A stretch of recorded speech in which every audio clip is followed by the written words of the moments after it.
right, we are live on all three platforms. Guys, what is up? Welcome back to another episode of The Breakdown with Bonds.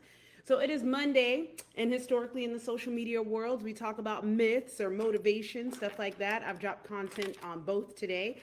But before we jump into today's episode, I do want to remind you guys that we are running a sale right now to the end of July. So if you've ever wanted to join one of my online communities or even work with me in person, right now is the time. The links are in whatever bio on the platform that you are on, and they will also be in the show notes of wherever you are watching today's episode. So let's jump right in. We are talking about 3 myths that will keep you in a chokehold.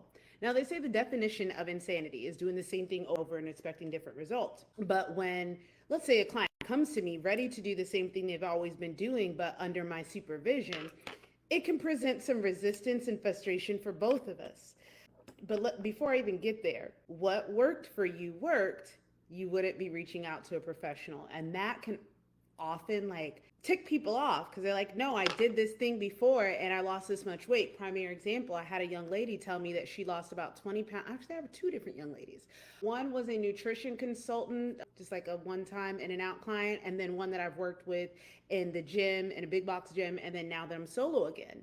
And when we worked together in the gym, I had explained to her that her weight loss journey is going to take longer than the 3 months that she had signed up for at the gym. 3 months is just the minimum amount of time that most programs are, because most people that are new to fitness can't see themselves on this fitness journey for 6, 9, 12 months because they see people on the internet show like, oh, day 1, I'm this much. And then on day 6, I've obviously I magically lost 5 pounds. We have messed up expectations. So anywho, I told this young lady what it would take. She did her 3 months with me, and I think she was disappointed that she didn't get to the goal that she wanted to on her own the natural way. Check back in with her. She hit me up a year later, which is now, and she's like, all right, let's do this again. She goes, but after we started working out, I ignored everything that you said and did my own thing, and I lost 20, 30 pounds in 3 months or something crazy like that. So I was like, that's crazy. I'm like, can you explain to me what you did? And after looking back on it, both of us agreed it was extremely unhealthy, but not only was it unhealthy, it was unsustainable. So when people come to me with their weight loss solutions, if they tried that have worked, I'm like, okay, it worked, right? Because you lost weight, but it did not work to help you keep the weight off. What is the point of learning how to lose weight if you don't know how to keep it off? It's kind of like, good afternoon. What is the point of learning how to make money if you don't know how to keep it? Sit with that for a second, right? Because a lot of us are entrepreneurs, a lot of us are business owners, and a lot of people are just trying to get out of debt. And if you just work, which is what I used to do, when I was a waitress, I worked my ass off. All I knew was work more. And that became a big issue with me in my business, because if things weren't going wrong, I wouldn't look at my strategy and be like, okay, well, what am I doing wrong here? I'm like, well, you just got to grind harder, grind. And I see a lot of people take that same energy with them into their weight loss journey, where they're like, well, I don't have any structure. I don't have any tactic, strategy, or anything. So I'm just going to keep grinding. And that can look like overworking yourself in the gym. That can look like under eating. That can look like being your own biggest bully for no reason when you're supposed to be your biggest cheerleader. So when I hear people say stuff like, this is what I've tried in the past and it worked, no, it didn't work. I mean, if by worked, let's say that work, let's define what it means to say that something works for weight loss, right? If something works, that means you lost the weight, right? But if the point in losing the weight is to keep the weight off, would you still say it worked? That's like saying I hired a dog walker and she came and she walked my dogs. But when you came home, there was still shit on the floor. And the dog walker says, well, I did my job. I walked my dogs. Pay me. And you're like, the point in you walking my dogs was so that they would be taken outside to shit. Do you see what I mean? So when people come, that's going to be my new analogy. I just made that one up with y'all just now. So I miss going live. Y'all get me in my creative flow. So anywho, if you're saying that something worked for you in the past, but it only did half the job, correction, it did not work for you in the past. It took you halfway there, but didn't have everything that you needed to go to the finish line. So I just wanted to start there, because a lot of times we will do the same thing over and over again, expecting different results. And when I ask women, why do you keep doing these same things, these detox boxes, the waist trainers, the sweatbands, all these things. Why do you keep using them? And you're like, because it worked in the past. Well, why'd you do this crazy crash diet? Well, I lost 30 pounds in 2 months. You lost 30 pounds in 2 months. Do you know how much muscle you probably had to get broken down, or how much muscle was broken down in order for you to lose that much weight that fast? Because that's not how the body works. But I'm getting beside myself. I'm not even into today's topic yet. So let's get back to the notes, okay? So insanity, in my definition, is doing the same thing over and over again, expecting different results. And I've already explained to you that if you lost weight and you gained it right back, then that solution did not work. Okay, that was it's just like hiring someone to walk your dogs and they don't make sure that your dogs take a shit. They did not work. Okay, all right, so first myth that we're talking about that has women in a chokehold that I get a lot, and I used to be guilty of this, of running these challenges, and it's a 30-day challenge, a 60-day challenge, a 75-day hard, or whatever it is going to be the solution. That's all I need. I just need a challenge. I just need a new year new me program. I just need a fire under my ass. I just need, and this may be true, you just need a win. You need some kind of progress, something to show, hey, I can do this. And so I want to deconstruct and dissect this idea that you just need a win in order to get your weight loss journey going. Now, granted, you do need momentum. You 1000% need momentum to get on this journey and get it going. But the problem with the 30-day challenges, the 75 hards and stuff like that is it's just a start. It is supposed to ignite something within you to get you back on the journey. Keyword is back. The 75 hard goes best for people who are already in shape. And the majority of people that would hit me up asking me, hey, coach, is this a good idea to do 75 hard? I'm like, what does it entail? And you're like, oh, it's this, is that, and the other. And then I got to work out twice a day. And I was like, whoa. You don't like working out once a day. But now all of a sudden you're going to join a challenge that has you working out twice a day? Do the math for me. What am I missing that you're able to commit to this, but you can't commit to one workout a day? And for a lot of us, it's that pressure, right? You need structure, but you think you need pressure. You need intrinsic motivation, like a something that is pulling you towards this goal, but instead you're looking for something on the outside that's going to push you towards a goal. Ask anyone who went to school for a major that they didn't like or that they weren't passionate about. They went to school because their parents told them to. A lot of these people drop out. Or a lot of these people end up in careers that they absolutely hate and they are stuck in them. Why? Because they weren't driven to get that degree. They were pushed. Now, on the other hand, you take someone who is driven to get the things that they want, right? They're driven to get it. They're going to find a way. They're going to make a way. They're not going to make excuses. They're going to make a way.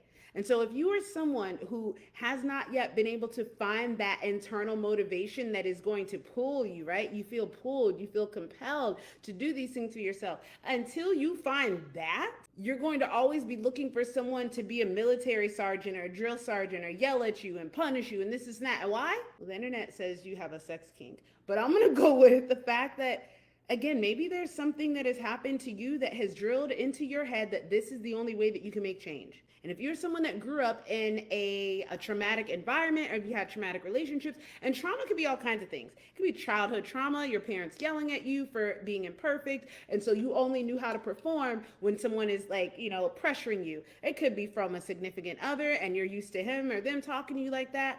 It could be from, there's so many reasons why. For me, I remember like with sales, I had a hard time like with saying no to people because of you guys know me, I'm an SA survivor. So like my ability to say no to I freeze up and I freeze. Like I don't hit, there are some things that will make me fight or flight. And it's usually when harms are done to other people, I've noticed. But when it's me, for a long time, it would just be freeze.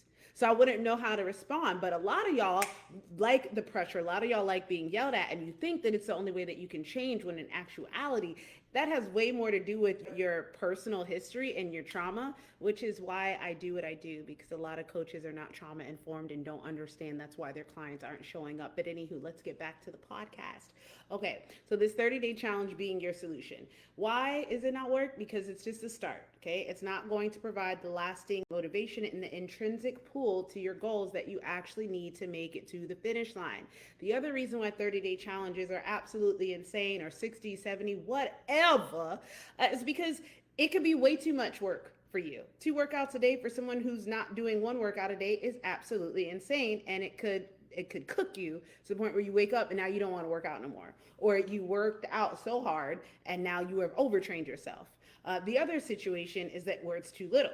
I got people who were doing their 75 hard and they would be like, oh, I worked out twice today. I did a walk and then I did like a 5-minute abs. And I was like, that's not, but I guess if the goal is consistency, then yes, you did your 2 workouts. But if the goal is to actually see some changes, no. And most people, when they're starting challenges like that, don't have the discretion to differentiate between, am I doing this challenge because I think it's going to change my life, or am I doing this challenge to start getting my habits back and this and that. And if you have no structure because you have no context for how this journey should be done, that's how you end up falling for crazy stuff like 30-day challenges every time they pop up.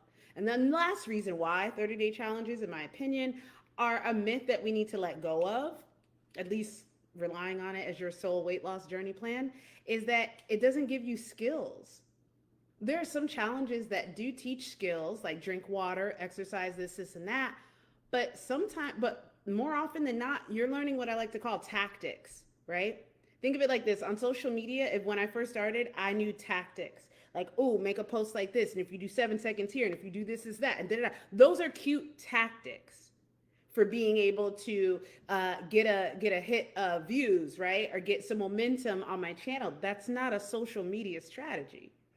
And so some of us we have a lot of tips, we have a lot of tricks, we have a lot of hacks, and we have a lot of tactics, but we don't know what the big picture of weight loss looks like. So it's very hard to try to build something, to create something, and to create something of substance when you have no idea what the end goal even is or how you're supposed to get there. I'm speaking from experience. This is literally me trying to build my business. Like, I was like, I don't even know what the end goal is supposed to look like, guys. What am I supposed to do?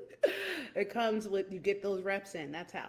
All right, boom. So 30-day challenges are not a solution. That's myth number 1. Myth number 2, water, lemon, apple cider, whatever else stuff people have come up with to speed up their metabolism. Let me first lay a very, very, very, very, very, very important foundation for you. And it's this. Your metabolism is made up of your metabolic processes in your body, meaning whatever metabolic is, your body doing things. Just think of it like that. Anything that requires energy is a metabolic process. And those processes are fueled by calories, okay? Like your body, the energy that your body uses, it's called a calorie. Okay, cool, we're on the same page now. Your metabolism, which is the sum of your metabolic processes, cannot, let me be careful with my words. I don't want to tell you that it can't be sped up by lemon water, but I want you to understand context. In that moment, the reason why the cold lemon water speeds up your metabolism is because it gets into the water is cold. And so when it gets into your body is heating it up. Your body's already hot, but it needs to warm it up. That process of warming up the water is a metabolic function. So for that split moment while your body is working to warm up this water, your metabolism is working harder. That's literally it. That's what they mean when they say it speeds up your metabolism. It doesn't mean that you're going to be burning an extra 1,000 calories, 500, or even 100 extra calories a day. The amount is so small that you probably wouldn't even notice that your metabolism got sped up. So that's why none of those things work. Number 2, your metabolism, on top of the metabolic processes, your metabolism is made up by your body composition. And that still goes to the first thing, and I'll explain why. Body composition is simply how much muscle you have versus how much fat you have. If you have more muscle, you'll have a faster metabolism. The reason why you'll have a faster metabolism is because I want you to think of fat as just something that just be chilling like this, and it doesn't really do anything. I mean, it does do stuff, but it's not metabolically active.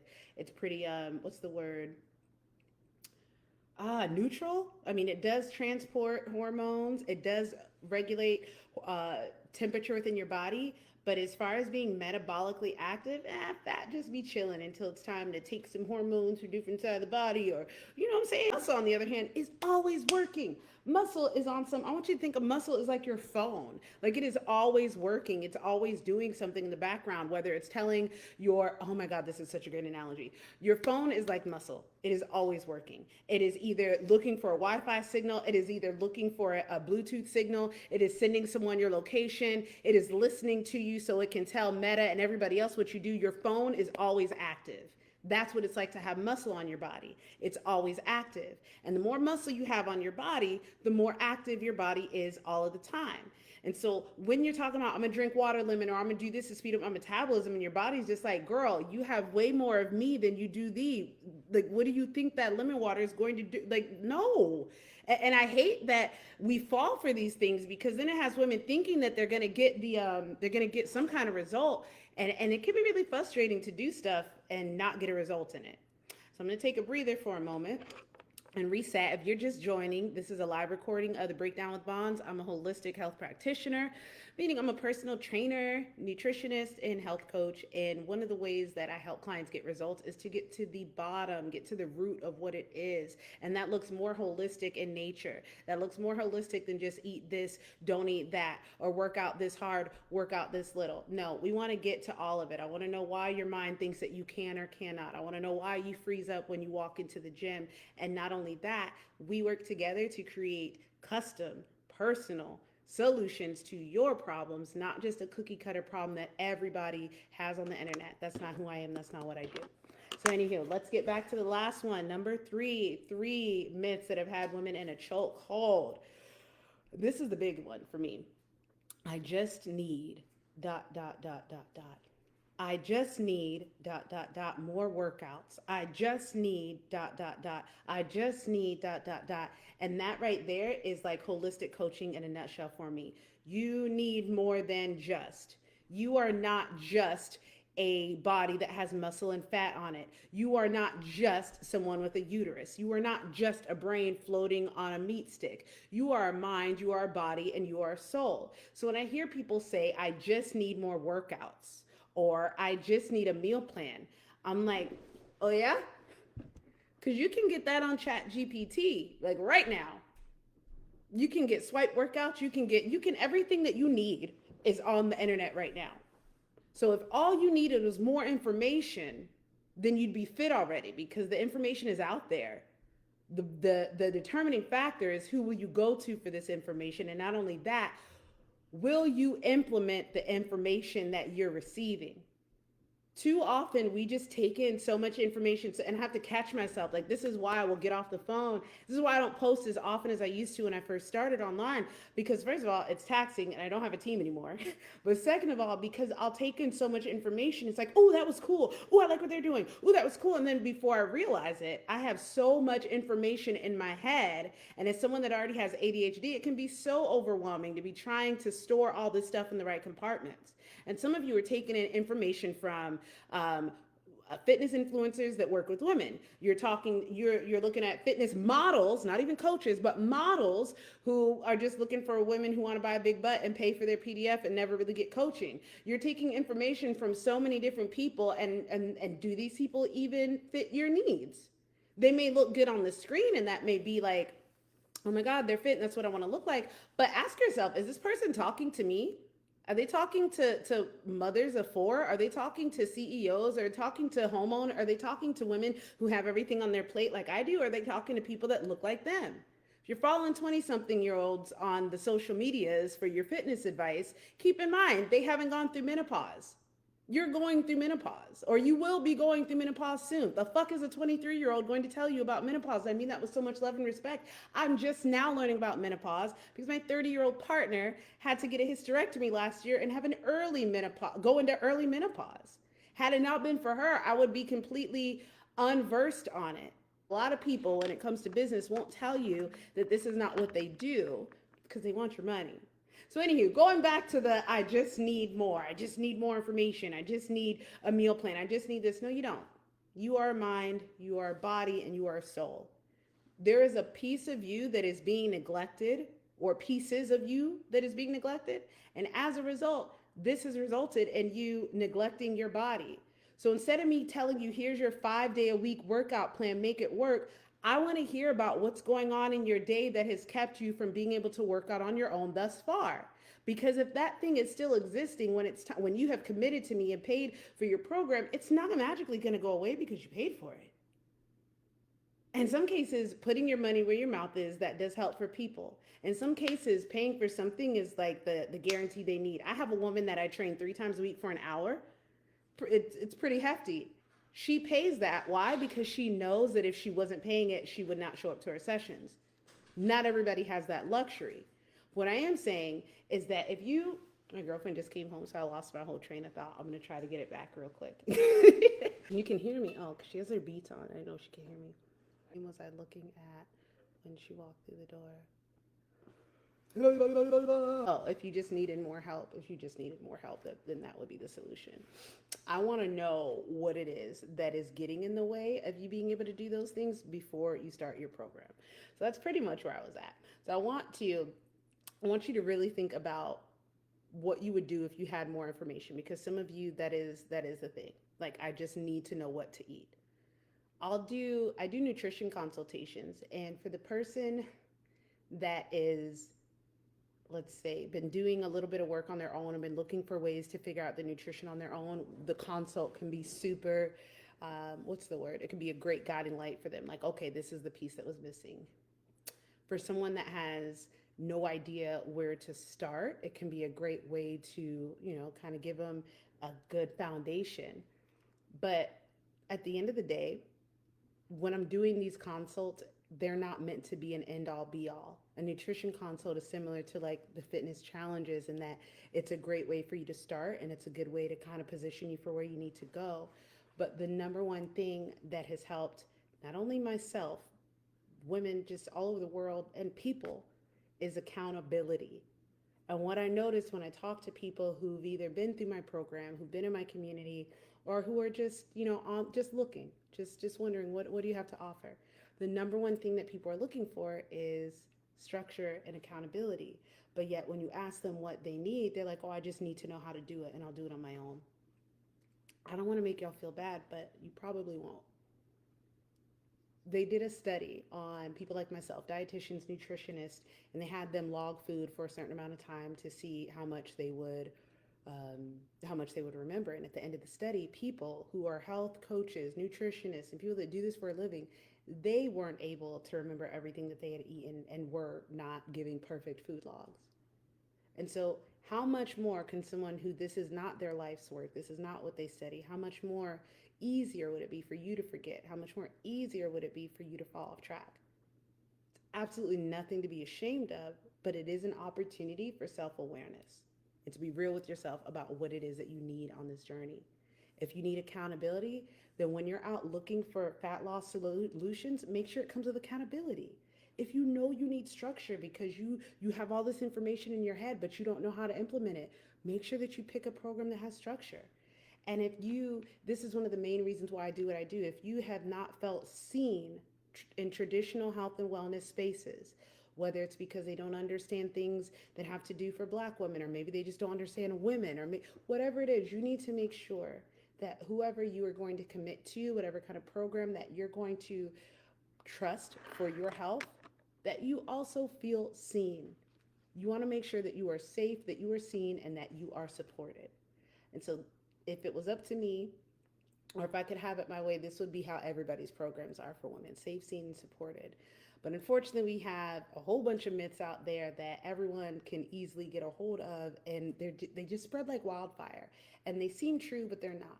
But I hope that today I was able to clarify and not just tell you, "Oh, that's a lie," but also give you the reasons why that's a lie. And we're going to be doing these lives Monday, Wednesday, and Friday. It's looking like afternoon time is best for y'all, but we're still going to experiment and see what time of day works best. Till next time, I'm Coach Bonds, and I will see you next time on the Breakdown with Bonds.